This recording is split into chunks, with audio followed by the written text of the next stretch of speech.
इस चैप्टर का ये लास्ट क्वेश्चन देख लेते हैं बेटे. Is it possible to design a rectangular park of perimeter 80 metre and area 400 metre square? If so find the length and breadth. ठीक है, तो आपको शेप क्या है उस पार्क का? रेक्टेंगल है. लेंथ कितनी है बेटे? नहीं पता. ब्रेथ कितनी है? नहीं पता. लेकिन पेरीमीटर 80 मीटर दे रखा है और एरिया क्या दे रखा है बेटे? 400 मीटर स्क्वायर. और हमें फाइंड करना है लेंथ और ब्रेथ. कोई बात नहीं. Let the length of the rectangular park be x meters and let the breadth of the rectangular park be y meters. Perimeter of rectangle क्या होता है बेटा? 2 into L plus B.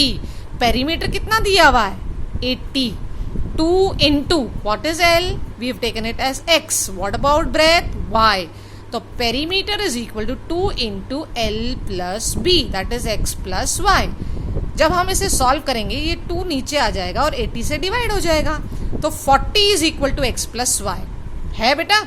अब यहां से मैंने y की वैल्यू ले ली x को LHS में ट्रांसपोज करके. तो y मेरे पास क्या बचेगा? 40 माइनस x. यहां तक समझ में आया बेटे? अब हमें ये भी दिया हुआ है बेटा कि area is equal to 400. We know the area of rectangle is length into breadth and the length is x and the breadth is y. Isn't it? So x is x and what about y? I have the value of y as 40 minus x. So I'll be substituting this value of y over here. So it becomes x into 40 minus x.